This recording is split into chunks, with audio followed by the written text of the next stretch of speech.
Student problem solve करेंगे हम condition for equilibrium से रिलेटेड, जिसमें हमारे पास स्टेटमेंट कुछ इस तरह है। A block of weight 10 newton is hanging through a cord as shown in figure 1,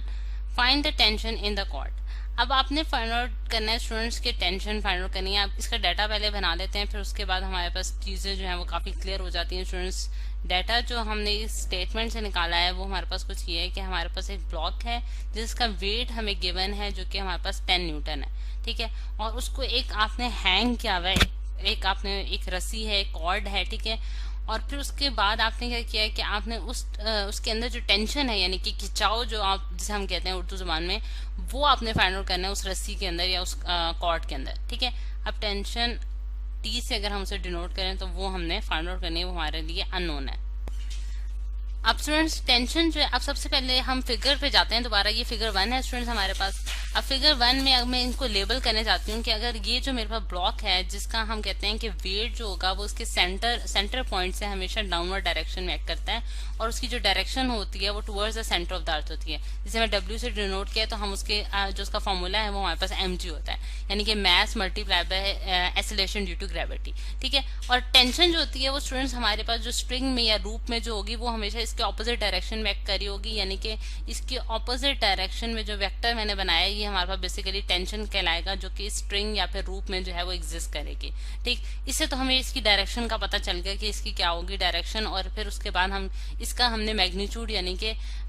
जो हमने इसकी वैल्यू है वो हमने फाइंड आउट करनी है। अब इसको सॉल्व करने के लिए यानी कि इसकी प्रॉब्लम के सोल्यूशन के लिए स्टूडेंट्स हम देखते हैं कि हम क्या जो है टेक्निक अप्लाई कर सकते हैं। उसके लिए हमने फर्स्ट कंडीशन ऑफ इक्विलिब्रियम पढ़ रखी है। According to the first condition of equilibrium, यहाँ मैं लिख भी देती हूँ, फर्स्ट कंडीशन ऑफ इक्विलिब्रियम, हम ये जानते हैं स्टूडेंट्स कि हमारे पास जो तमाम फोर्सेस यानी कि जितनी भी फोर्सेस किसी भी सिस्टम पे एक्ट कर रही होती हैं वो हमारे पास क्या होती हैं, कांस्टेंट होती हैं, यानी कि समेशन जो उनका होता है यानी कि सम ऑफ ऑल वैल्यूज जो होती हैं वो हमारे पास क्या होते हैं, जीरो के बराबर होंगी। यानी कि sum of forces acting along the X axis जो है वो भी हमारे पास जीरो के बराबर होंगी, और sum of the forces acting along the Y direction जो है वो भी हमारे पास जीरो के बराबर होंगे। और अगर हमारे पास इस केस में अगर जी एक्सिस में भी कोई फोर्सेज एक्ट कर रही होती हैं तो फिर भी मैं ये लिखती हूँ कि समेशन एफ ऑफ जी जो है वो भी हमारे पास जीरो के बराबर होगा, ठीक। अब अगर हम देखते हैं कि हमारे पास जो एक्स एक्सिस, ये अगर मेरे पास एक्स एक्सिस है स्टूडेंट्स और ये मेरे पास वाई एक्सिस है, तो अब मैं सबसे पहले देखती हूँ कि मेरे पास एक्स एक्सिस में कौन सी फोर्सेज लग रही हैं। अगर हम इसके ऑपोजिट भी कर सकते हैं, यानी कि अगर जिस तरह से यहाँ मैंने इसको एक्स एक्सिस कह दिया, इसको वाई एक्सिस कह दिया, क्योंकि ये परपेंडिकुलर डायरेक्शन में एक्ट कर रहे होते हैं, तो आप इसके ऑपोजिट भी ले सकते हैं, यानी कि ये वाई एक्सिस भी हो सकता है और ये हमारे पास एक्स एक्सिस भी हो सकता है। ये जो है स्टूडेंट हमारे पास जो हमारे पास कार्टेशियन कोऑर्डिनेट सिस्टम है उसमें हमारे पास ये तीन एक्सिस जो हम बनाते हैं एक्स वाई और जी जो है ये तीनों परपेंडिकुलर होते हैं ईच अदर, यानी कि एक दूसरे के हमेशा परपेंडिकुलर लाई कर रहे होते हैं। अच्छा, अब हम सबसे पहले अगर हम देखें स्टूडेंट्स कि हमारे पास जो एक्स एक्सिस में फोर्सेज एक्ट कर रही हैं वो कौन कौन सी हैं। एक्स एक्सिस में अगर हम देखें तो इस फिगर के मुताबिक कोई भी ऐसी फोर्स नहीं है जो एक्स एक्सिस की में लाई कर रही हो, तो फिर इसका मतलब हुआ कि हमारे पास समेशन एफ एक्स जो है वो हमारे पास जीरो के बराबर है और यहाँ कोई भी फोर्स एग्जिस्ट नहीं करती। अब इसमें हम वैल्यूज पुट करते हैं समेशन एफ ऑफ वाई में। अगर समेशन एफ ऑफ वाई देखा जाए तो उसमें हमारे पास दो फोर्सेज एक्ट कर रही है, एक वेट कर रही है और एक टेंशन कर रही है। तो अगर हम इनका देखें तो अगर टी जो है यानी कि टेंशन जो है वो हमारे पास वाई एक्सिस के अलोंग आ रही है, यानी कि अगर आप देख सकते हैं कि उसकी जो डायरेक्शन है, मैं अगर इसको किसी और कलर से भी डिनोट कर देती हूँ, ये पर्पल कलर का यूज कर लेते हैं इसके लिए, या फिर इससे भी कोई डार्क कलर स्टूडेंट्स हम देखते हैं कि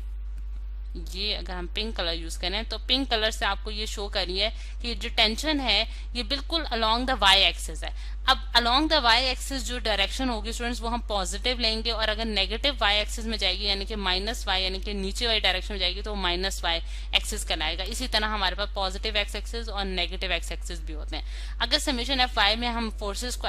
लिखना चाहेंगे तो जो forces Y axis positive Y axis के अलोंग होंगी वो पॉजिटिव कंसिडर की जाएंगी, और जो नेगेटिव वाई एक्सिस के अलोंग होंगी वो नेगेटिव कंसिडर की जाएंगी। जैसे टी के साथ मैंने पॉजिटिव साइन डाला है, और डब्ल्यू जो होगा वो क्योंकि नेगेटिव वाई एक्सिस की डायरेक्शन में जा रहा है तो उसके साथ मैं माइनस साइन लगाऊंगी और फिर डब्ल्यू लिखूंगी। और इनका समेशन जो है यानी कि ये दो फोर्सेस जो कि वाई एक्सिस में अलोंग एक्ट करी थी, तो इनका जो सम है यानी कि इन दोनों को जब मैंने एड अप कर दिया है तो ये हमारे पास 0 के बराबर है। अब इसी चीज को हम एक और तरह से लिखते हैं ताकि आपको इसकी समीशन की जो चीज है वो क्लियर हो सके। यानी कि मैं इसको इस तरह से भी लिख सकती हूँ कि T plus minus W is equal to 0, ताकि समेशन की जो मीनिंग है वो मेंटेन रह सके। यानी कि समेशन जो है वो हमारे पास क्या होता है, सम होता है, ठीक है। और माइनस साइन अगेन मैं आपको बता दूं कि हमने नेगेटिव वाई एक्सिस की वजह से पुट किया है, क्योंकि डब्ल्यू की जो डायरेक्शन है वो नेगेटिव वाई एक्सिस के अलोंग है। अब इसी को अब मैं इस ब्रैकेट को जब मैं सॉल्व करती हूँ तो मेरे पास T minus W is equal to 0 आ जाएगा स्टूडेंट्स, जिससे मुझे मालूम हो जाता है कि टेंशन जो है वो डब्ल्यू के बराबर आ जाती है। अगर मैं नेगेटिव को राइट हैंड साइड पे ले जाऊंगी तो मेरे पास पॉजिटिव बन जाएगा, और डब्ल्यू जो है हमारे पास स्टूडेंट 10 न्यूटन है, तो इसका मतलब हुआ कि टेंशन जो एक्ट कर रही है बॉडी पे वो 10 न्यूटन की है। जिससे मुझे ये मालूम हो गया स्टूडेंट्स कि हमारे पास टेंशन और वेट जो होते हैं वो हमेशा सेम मैग्नीट्यूड के होते हैं, लेकिन उनकी सिर्फ डायरेक्शन जो है वो ऑपोजिट होती है टू ईच अदर।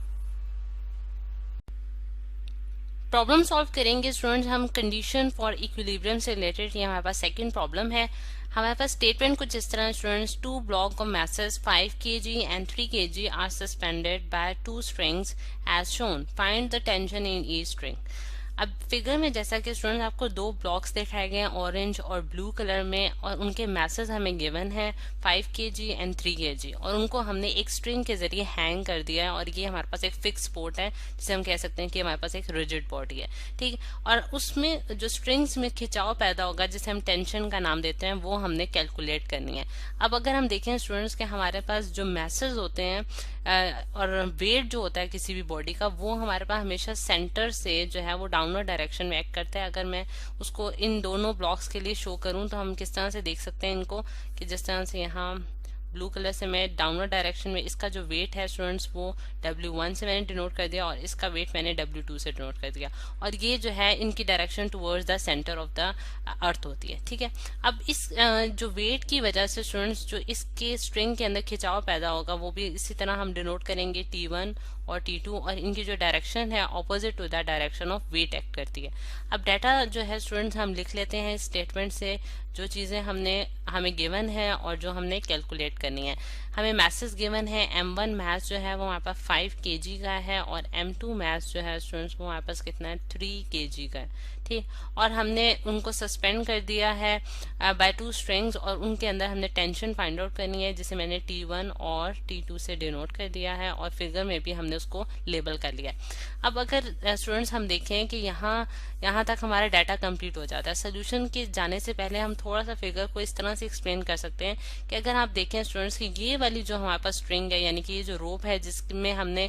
मैस जो है वो हैंग किया, यानी कि M2 मैस जो हैंग किया है हमने, ठीक है, उस जो स्ट्रिंग के अंदर जो खिंचाव पैदा होगा वो इस वेट की वजह से होगा, यानी कि W2 वेट की वजह से होगा। और T1 जो स्ट्रिंग है उसके अंदर जो टेंशन T1 होगी वो हमारे पास दोनों वेट्स की वजह से होगी, यानी कि W1 वेट की वजह से भी होगी और W2 वेट की वजह से भी होगी। तो ये चीज जो है ये हमारे लिए इसमें थोड़ी सी ट्रिकी है इस प्रॉब्लम में। अब सोल्यूशन जो है सोल्यूशन की तरफ हम आएंगे।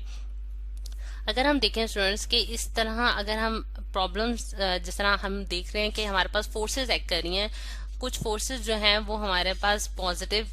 वाई एक्सिस की डायरेक्शन में कर रही हैं, कुछ नेगेटिव वाई एक्सिस की डायरेक्शन में कर रही हैं। तो हम अगर इस क्योंकि हमारे पास ये जो ब्लॉक्स हैं स्टूडेंट्स ये इक्विलिब्रियम पोजीशन में रखे गए हैं, यानी कि ये एक बैलेंस पोजीशन में रखे गए हैं, तो हम इसके ऊपर कंडीशंस ऑफ इक्विलिब्रियम जो है वो अप्लाई करेंगे। और हमारे पास कंडीशन ऑफ इक्विलिब्रियम क्या है स्टूडेंट्स के, समेशन एफ एक्स जो है वो हमारे पास 0 के बराबर होगा, और इसी तरह समेशन एफ वाई भी हमारे पास 0 के बराबर होगा। और अगर हमारे पास जी एक्सिस में भी कोई फोर्सेज होती हैं तो हम उसका भी सम जो है वो 0 के बराबर रखते हैं। क्या यानी कि इसका समेशन का क्या मतलब है स्टूडेंट्स, यानी कि sum of all the forces acting in the Y direction और sum of all the forces acting in the X direction जो है वो हमारे पास 0 के बराबर होगा। अब अगर हम एक्स एक्सिस के देखें, यानी कि अगर मैं एक्सिस भी यहाँ ड्रॉ कर लेती हूँ, ये मेरे पास स्टूडेंट्स एक्सिस है, यानी कि ये मेरे पास वाई एक्सिस है, ये नेगेटिव वाई एक्सिस है, और इसी तरह ये पॉजिटिव एक्स एक्सिस है, और ये हमारे पास नेगेटिव एक्स एक्सिस है। तो हम देख सकते हैं कि हमारे पास जो एक्स एक्सिस के अलॉन्ग कोई फोर्सेस एक्ट नहीं कर रही, तो इस वजह से समेशन एफ एक्स जो है वो हमारे पास 0 होगा और 0 इज इक्वल टू 0 आ जाएगा, यानी कि कोई फोर्सेस नहीं एक्ट करी अलॉन्ग द एक्स डायरेक्शन। फिर हम जब समेशन एफ वाई को देखते हैं स्टूडेंट्स, यानी कि वाई एक्सिस में हम फोर्सेस को एडअप करने की कोशिश करते हैं, तो अब हम देखें कि हम सबसे पहले हम क्या करते हैं कि हम इस स्ट्रिंग के लिए कैलकुलेट कर लेते हैं। यहाँ मैंने डॉटेड लाइन लगा दी है सिर्फ इसलिए कि ताकि मैं इस स्ट्रिंग की बात करना चाहती हूँ, इस पोर्शन की मैं बात करना चाह रही हूँ, यानी कि ये पोर्शन जैसा कि मैंने एक्सप्लेन किया है कि इस स्ट्रिंग की जो इस स्ट्रिंग में जो खिंचाव पैदा होगा वो इस वेट की वजह से होगा। तो मैं लिख सकती हूँ T2 जो है वो पॉजिटिव वाई एक्सिस की डायरेक्शन में जैसा कि एक्सिस में शो किया जा रहा है, और प्लस हम करेंगे क्योंकि हम समेशन करना चाह रहे हैं, और नेगेटिव वाई एक्सिस में W2 की वैल्यू जो है W2 जो है वो नेगेटिव वाई एक्सिस में है, तो इसलिए मैंने उसका नेगेटिव साइन लगाया है। Into W2 is equals to 0, sum of all the forces in the Y direction should be equals to 0। तो मैंने यही स्टेटमेंट में वैल्यूज इनपुट कर दी हैं। तो अगर आप देखें स्टूडेंट्स को कैलकुलेट करें तो T2 minus W2 is equals to 0 आ जाएगा, और T2 जो है वो क्या आएगा हमारे पास W2, यानी कि जब वो राइट साइड पे गया तो उसमें नेगेटिव साइन जो है वो पॉजिटिव में कन्वर्ट हो गया। अब अगर जब इसमें वैल्यूज इनपुट करती हूँ, यानी कि T2 is equal to W2 जो है स्टूडेंट्स हमारे पास क्या होगा M2G, यानी कि वेट जो होता है स्टूडेंट्स, यानी कि W जो है वो हमारे पास mg के बराबर होता है। ठीक है, ये हमारे पास नोन फॉर्मूला है जो कि हमने इसमें डाला है, यानी कि और W2 है तो इसलिए मैंने M2 इंटू G किया है। अब M2 की वैल्यू स्टूडेंट्स हमें नोन है डाटा में, तो हम उसकी वैल्यू डालते हैं 3, और G की वैल्यू जो है हमारे पास 10 है, तो हमारे पास 3 इंटू 10 जो है वो क्या आएगा 30 न्यूटन्स। ठीक है, यानी कि ये हमारे पास टेंशन आ गई, T2 टेंशन जो है वो हमने कैलकुलेट कर ली, जो कि हमारे पास 30 न्यूटन की आई है। अब अगर हम अब जो सेकंड जो हमने फाइंड आउट करना है, यानी कि T1 फाइंड आउट करना है। अब T1 की तरफ आते हैं, फिगर में दोबारा वापस जाती हूँ। अब मैं इस पूरे जो है सिस्टम की बात करूंगी, क्योंकि मैं ये जानती हूँ कि इस स्ट्रिंग के अंदर जो खिंचाव पैदा हो रहा है, जिसे मैं पर्पल कलर से शो कर रही हूँ, इसमें खिंचाव जो है वो इस वेट की वजह से भी है और इस वेट की वजह से भी है, यानी कि W1 की वजह से भी है और W2 की वजह से भी है। ठीक है, क्योंकि इस स्ट्रिंग ने ये दोनों वेट को जो है वो हैंग किया हुआ, सपोर्ट किया हुआ है। तो इसलिए हम क्या लिखेंगे स्टूडेंट्स, यानी कि इसके लिए जो इक्वेशन होगी समेशन एफ ऑफ वाई की जो इक्वेशन होगी इस केस के लिए, वो हमारे पास क्या होगी स्टूडेंट्स के T1 लिखना था, क्योंकि हमारे पास टेंशन हमने T1 फाइंड आउट करनी है स्टूडेंट्स। T1 प्लस जो है वो क्या होगा हमारे पास माइनस W1 और प्लस माइनस W2। अगेन जो है स्टूडेंट्स आप देख सकते हैं कि मैंने W1 और W2 के साथ नेगेटिव साइन लगाया है, क्योंकि वो नेगेटिव वाई एक्सिस की डायरेक्शन में थे, और T1 जो है वो हमारे पास पॉजिटिव वाई एक्सिस की डायरेक्शन में, इसी वजह से उसके साथ पॉजिटिव साइन है। अब ये इक्वेशन हमने स्टूडेंट्स बना ली है। अब इसमें हम वैल्यूज इनपुट कर लेंगे, यानी कि अब आप देखें कि T1 क्योंकि हम कैलकुलेट करना चाहते हैं तो बाकी वैल्यूज को हम राइट साइड पे ले जाएंगे, तो W1 और प्लस W2। ठीक है, और W1 जो है हमारे पास क्या होगा M1G होगा, और प्लस W2 जो है वो हमारे पास M2G होगा। ठीक है, और T1 जो है हमारे पास क्या आता है, M1 की वैल्यू हमें नोन है जो कि हमारे पास कितनी है 5 kg। 5 को हम मल्टीप्लाएंगे G से, जिसकी वैल्यू हमारे पास 10 मीटर पर सेकंड स्क्वायर है, और प्लस M2 की वैल्यू जो है हमारे पास 3 है, और 3 को मल्टीप्लाई करेंगे हम 10 से, तो हमारे पास जो आंसर आता है स्टूडेंट्स 5 इंटू 10 जो है हमारे पास 50 है, और प्लस 3 इंटू 10 जो है हमारे पास 30 है। तो हमारे पास क्या आंसर बनता है स्टूडेंट्स, हमारे पास T1 का जो आंसर बन रहा है वो हमारे पास है 80 न्यूटन्स। 80 न्यूटन जो है वो हमने T1 टेंशन फाइंड आउट कर ली, और यहाँ से हम T2 भी देख सकते हैं जो कि हमारे पास 30 न्यूटन था। ठीक है, तो स्टूडेंट्स हमने टेंशन जो है वो कैलकुलेट कर लिया दोनों केसेस में, यानी कि हमारे पास जो है T1 और T2 दोनों जो स्ट्रिंग्स के अंदर जो टेंशन थी, जो खिंचाव था, वो हमने कैलकुलेट कर लिया by using the conditions of equilibrium.